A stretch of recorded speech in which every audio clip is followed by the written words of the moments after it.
India ఈ first T20లో complete dominance, England పైన 7 wickets victory. Varun చక్రవర్తి చక్రం తిప్పాడు మిడిల్ ఓవర్స్ లో, మ్యాచ్ చేంజింగ్ స్పెల్ వేసి మ్యాన్ ఆఫ్ ద మ్యాచ్ కూడా సంపాదించాడు. అదే కాదు, అభిషేక్ శర్మ ఏంటా బ్యాటింగ్, దుమ్ము లేపేశాడు, సిక్స్ల మీద సిక్స్లు. చాలా మాట్లాడుకోవాలి కదా, let's get into it.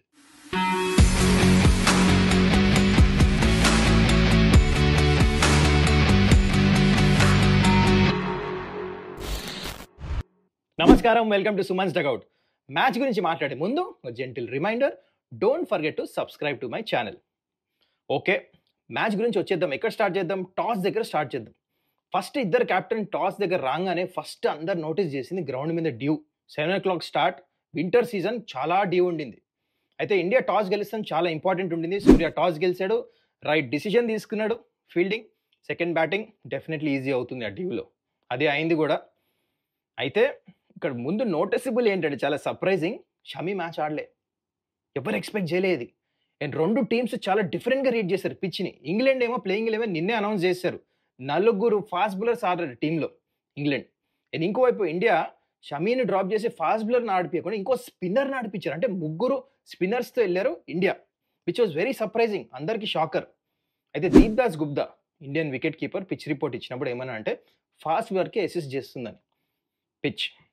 And second inning dew రాబోతుంది, బ్యాటింగ్ ఈజీ అవుతుంది, కానీ initially with the ball fast బౌలర్స్కి ఉంటుందని హెల్ప్ అని చెప్పాడు, విచ్ ఇస్ యాక్చువల్లీ రైట్ కూడా.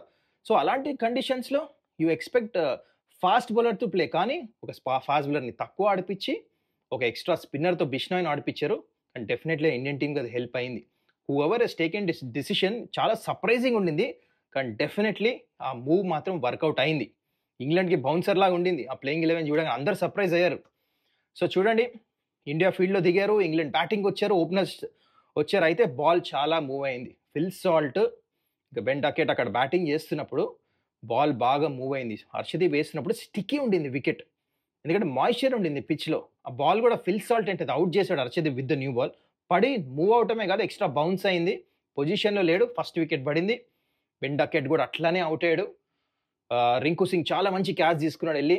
హర్షదీప్ ఫస్ట్ ఓవర్లో, థర్డ్ ఓవర్లో తను వేసిన 2 ఓవర్స్లో 2 ఇంపార్టెంట్ బ్రేక్ త్రూస్ ఇప్పించాడు. ఇద్దరు చాలా మంచి ఫామ్లో ఉన్న బ్యాటర్స్ వీళ్ళు, right hander, left hander.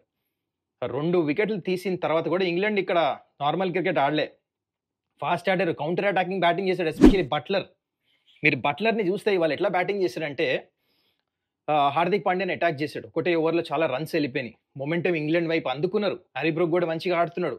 England 65కి చేరుకుంది. మీకు ఇంకా గుర్తుంటే 20 I think if I'm not wrong for 28 బాల్స్లో 48 runs partnership వచ్చేసింది. ఇక్కడ మళ్ళీ ఇంగ్లాండ్ వెళ్ళిపోతారా ఉంది మ్యాచ్ని తీసుకుని అనిపించింది అందరికీ. కానీ వరుణ్ చక్రవర్తి డొమెస్టిక్ క్రికెట్ ఆడి లాస్ట్ సౌత్ ఆఫ్రికా సిరీస్లో ఎక్కడైతే మంచి పర్ఫార్మెన్స్ చేశాడో అదే మొమెంటం క్యారీ చేసి వచ్చి చాలా కాన్ఫిడెన్స్తో బౌలింగ్ చేశాడు. Is a much improved bowler. ఇప్పుడు చూడండి, టాప్ స్పిన్నర్ అయితే తన ప్రెస్ కాన్ఫరెన్స్, ఐ మీన్ లాస్ట్లో మ్యాచ్ ఇంటర్వ్యూలో చెప్పాడు, హర్ష భోగ్లేతో మాట్లాడుతున్నప్పుడు టాప్ స్పిన్నర్ యాక్యురసీ డెవలప్ చేశా అన్నాడు. దాంతో ఏమవుతుందంటే గూగ్లీ అర్థం కావట్లేదు, ఏ బాల్ లోపలికి వస్తుందో ఏ బాల్ బయటకు వెళ్తుందో, ఒకటే యాక్షన్లో వేస్తున్నాడు. ఇంగ్లాండ్ బ్యాటర్స్ అందరు స్ట్రగుల్ అయ్యారు తన్ని ఆడటానికి, ఎక్సెప్ట్ బట్లర్, మిగతా బ్యాటర్స్ స్ట్రగుల్ అయ్యారు. అయితే ఇక చూడండి important moment, Harry Brook room తీసుకుని ఆడటానికి వెళ్ళి బౌల్డ్ అయ్యాడు. 65 అక్కడ ఇంగ్లాండ్ స్కోర్. అక్కడ మ్యాచ్ అటు ఇటు అయ్యేది. ఆ వికెట్ తీసాడా, అదే ఓవర్లో ఇంకో వికెట్ కూడా తీసాడు తన నుంచి. లివింగ్స్టన్ని గూగ్లీ వేసాడు, ఇంకో wicket bowled. So this was the turning point. అందుకనే మ్యాన్ ఆఫ్ ద మ్యాచ్ కూడా వచ్చింది. ఆ 2 వికెట్లు ఒకటే ఓవర్లో తీసాడు, అందుకని తక్కువ స్కోర్కి ఆల్అౌట్ అయింది ఇంగ్లాండ్. సో ఆ 2 వికెట్లు తీశారు. దాని తర్వాత జేకబ్ బెతెల్ వచ్చాడు, చాలా ప్రామిస్ యంగ్స్టర్ గురించి ఎస్పెషల్లీ ఆర్సీబీ ఫ్యాన్స్ చాలా వెయిట్ చేసి ఉంటారు, ఎట్లా ఆడతారు చూద్దామని చెప్పేసి. కానీ ఇండియా ప్రెషర్లో పెట్టారు, రన్స్ ఇయలే. స్పిన్నర్స్ వచ్చారు, అక్షర్ పటేల్ వచ్చాడు, హార్దిక్ పాండ్యా వచ్చాడు బౌలింగ్కి, జేకబ్ బెతెల్ వికెట్ తీసుకున్నాడు. దట్ వాజ్ వన్స్ అగైన్ చాలా ఇంపార్టెంట్ వికెట్ అది, ఎందుకంటే జాస్ బట్లర్ ఒక చాలా బ్యూటిఫుల్ బ్యాటింగ్ చేస్తున్నాడు, కొడతానే ఉన్నాడు, కొంచెం షార్ట్ బాల్ వస్తే 6 కొడుతున్నాడు. He was looking at ease 2024లో అయితే ఫామ్ ఉంది T20లో, అదే కంటిన్యూ చేస్తున్నాడు. క్యాప్టెన్ స్టాక్ ఆడుతున్నాడు ఆ టైంలో. అయితే హార్దిక్ పాండ్యా వచ్చి స్లోర్ 1 వేసి అవుట్ చేశాడు జేకబ్ బతెల్ని. బ్రిలియంట్ క్యాచ్ తీసుకున్నాడు అక్కడ అవుట్ ఫీల్డ్లో. అండ్ చూడండి అక్కడ నుంచి మ్యాచ్ మొత్తం చేంజ్ అయింది. India fielding was very good. Rinku Singh అద్భుతమైన క్యాచ్. దాని తర్వాత ఇక్కడ చూసుకుంటే NKR, Nitish Kumar Reddy fantastic catch, award కూడా వచ్చింది మ్యాచ్ తర్వాత ఎన్కేఆర్కి. అలాంటి క్యాచ్ తీసుకున్నాడు, 2 క్యాచ్లు తీసుకున్నాడు ఇన్ఫాక్ట్ ఎన్కేఆర్. అండ్ దాని తర్వాత ఇంగ్లాండ్‌కి కష్టం అయిపోయింది. ఎందుకంటే అక్షర్ పటేల్ వచ్చాడు. ఎట్కిన్సన్ గానీ, దాని తర్వాత ఓవర్టర్న్ వచ్చాడు. దానికంటే ముందు బ్యాటింగు అక్షర్ పటేల్ టైట్ ఏసి అసలు రూమేయలే. చూడండి ఫస్ట్ టైమ్ బ్యాటింగ్ చేస్తున్న ఇండియాలో వీళ్ళు ఆడలే. స్పిన్ సరిగ్గా ఆడలేకపోయారు. ఒక్క బట్లర్ ఒకడే ప్రామిస్ చూపించాడు. మిగతా వికెట్స్ పడతానే ఉన్నాయి.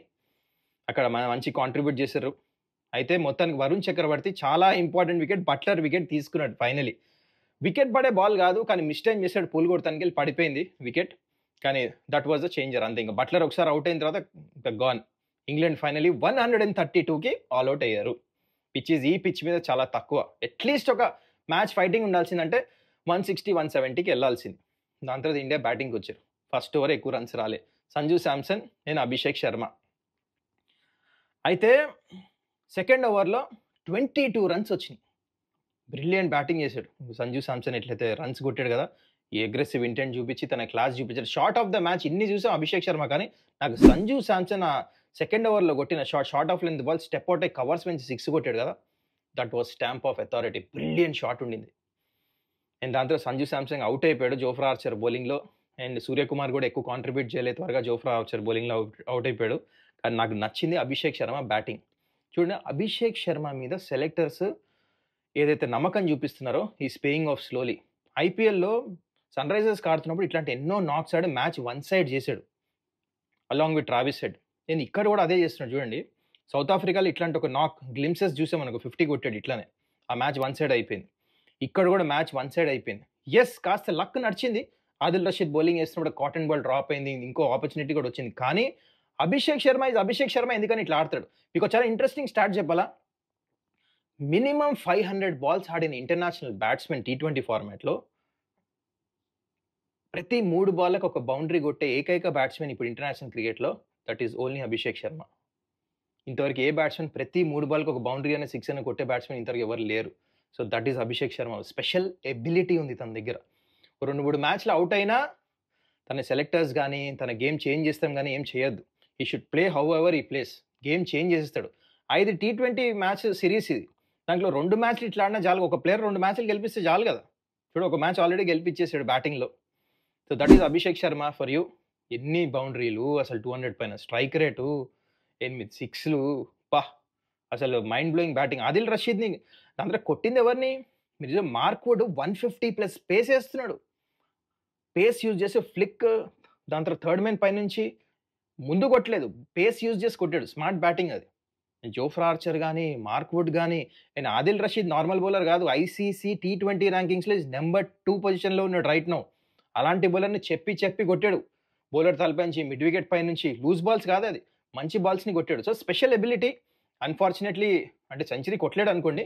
ఈ గాట్ ఔట్. మ్యాచ్ కంప్లీట్ చేయలేదు. కానీ హీస్ బీడ్ ఎ మ్యాసివ్ నాక్. తన కెరియర్‌లో ఇంటర్నేషనల్ క్రికెట్‌లో స్లోలీ ఐపీఎల్‌లో ఏదైతే రిథమ్‌లో కొడుతున్నాడో ఇప్పుడు ఇంటర్నేషనల్ క్రికెట్‌లో కూడా టాప్ క్వాలిటీ బౌలింగ్ అటాక్‌తో రన్స్ కొడుతున్నాడు. అది కూడా వాళ్ళ వికెట్ స్టిక్కే ఉండింది. మీరు గమనిస్తే అభిషేక్ శర్మ మ్యాచ్ తర్వాత అది చూసుకుంటే అక్కడ అవార్డ్ వస్తున్నప్పుడు తనకి అడిగాడు అక్కడ హర్ష భోగ్లే పిచ్ ఎట్లా ఉండిందని చెప్పేసి. హి టోల్డ్ దట్ స్టిక్కే ఉండింది అంత ఈజీ లేదని. ఇంగ్లాండ్ బ్యాటర్స్ అందరు స్ట్రగుల్ అయ్యారు మీరు చూసుకుంటే ఎక్సెప్ట్ బట్లర్. కానీ అభిషేక్ శర్మ పిచ్‌లో ఏం లేనట్టే బ్యాటింగ్ చేశాడు. Fantastic batting. దాని తర్వాత ఈ మ్యాచ్ కన్విన్సింగ్‌గా గెలిచారు. తన బ్యాటింగ్ అవుట్ అయిపోయాడు కంప్లీట్ ఇందాక చెప్పినట్టు. కానీ హార్దిక్ పాండ్యా మ్యాచ్ కంప్లీట్ చేసాడు మొత్తానికి ఫైనలీ. అండ్ తిలక్ వర్మ కూడా ఈ came unbeaten and convincing victory. ఇండియాకి చాలా కాన్ఫిడెన్స్ వస్తుంది. ఎందుకంటే ఇంగ్లాండ్ స్ట్రాంగ్ సైడ్‌ని కొట్టారు. ఫస్ట్ మ్యాచ్ మొమెంటమ్ ఇండియా వైపు మనమైతే ప్రెడిక్ట్ చేసాము. ఫస్ట్ మ్యాచ్ ఇండియా గెలుస్తుంది అదే అయింది. టాస్ గెలిచారు.